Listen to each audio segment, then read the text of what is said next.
same spiritual authority has always resided in the popes or bishops of Rome as being the successors of St. Peter. Consequently, to be true followers of Christ, all Christians, both among the clergy and laity, must be in communion with the See of Rome, where Peter rules in the person of his successor, end quote. Now let us see if we can explain what some of that means. First, the Roman Catholic Church claims that Peter is placed in a position of primacy by the Lord Jesus himself.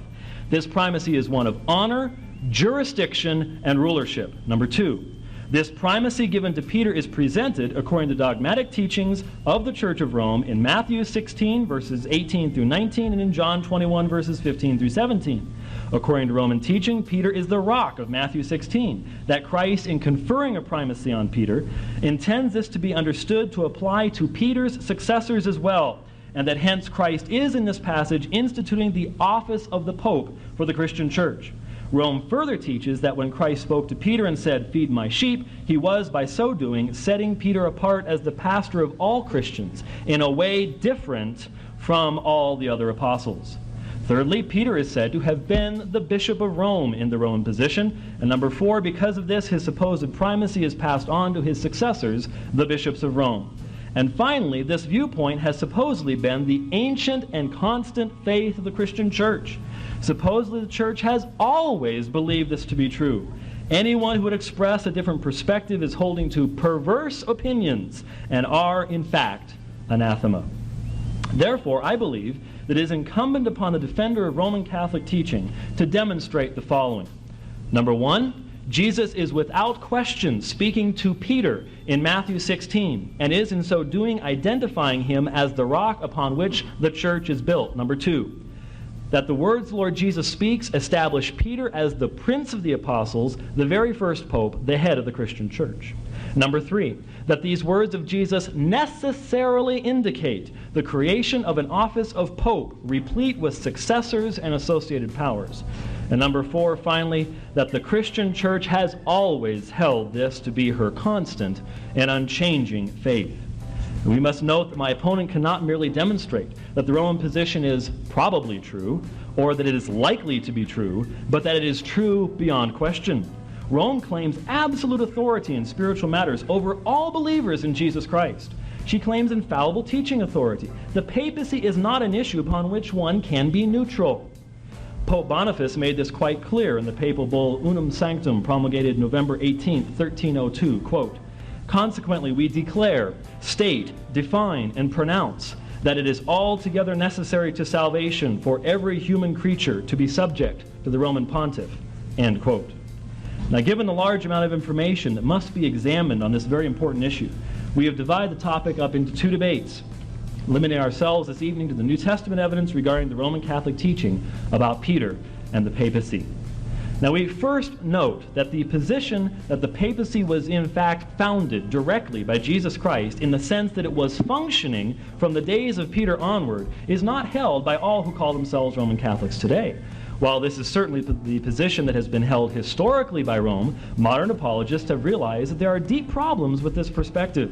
Hence, we recognize that there are Roman Catholics who would not assert that we can find the papacy functioning in the New Testament, for, as John Henry Cardinal Newman said in his book, An Essay on the Development of Christian Doctrine, quote, "While apostles were on earth, there was the display neither of bishop nor pope. Their power had no prominence as being exercised by apostles. In course of time, first the power of the bishop displayed itself, and then the power of the pope," end quote. Secondly, before addressing the few passages adduced by defenders of the papacy, specifically where Jesus supposedly gives this authority to Peter, we must step back and ask the first and most necessary question. Does the New Testament as a whole lead us to believe that Peter was considered the head of the church? Was Peter viewed as the vicar of Christ on earth? Did Christians think of him as the Holy Father? Did the other apostles recognize Peter as their head and leader? Do they direct people to obedience to Peter as the Pope? Does the New Testament lead us to believe that there was an office of Pope to which all Christians looked for guidance and upon which the Church's unity itself was founded? And do we find in the words, actions, and writings of Peter himself evidence that he interpreted Jesus' words at Matthew 16, verses 18 through 19, in the way that modern Roman Catholics do? Well, we begin our New Testament survey by recognizing those truths that are not in dispute. Peter's name is prominent in the gospel accounts. He is clearly the leading disciple. His name occurs more often than any other and is almost always first in the listing, which may simply reflect that he was one of the oldest apostles, maybe the oldest, we don't know. He is impetuous, and he is often the first person to open his mouth, sometimes with God's blessing and sometimes to his detriment. For example, immediately after receiving the revelation from the Father concerning the identity of Jesus Christ in Matthew 16, Peter demonstrates his great fallibility by standing in the way of God's very plan of salvation through the atoning death of Jesus Christ. For when the Lord Jesus begins to speak to his disciples concerning his coming death, Peter takes him aside and begins to rebuke the Lord. Jesus' response to Peter shows that Peter was not thinking through his statements before making them. This same thing happens on the Mount of Transfiguration. Luke records for us in the 9th chapter of his gospel that Peter again spoke up in the presence of the glory of God and of Moses and Elijah and said, "Master, it is good for us to be here. Let us put up 3 for you, one for Moses and one for Elijah."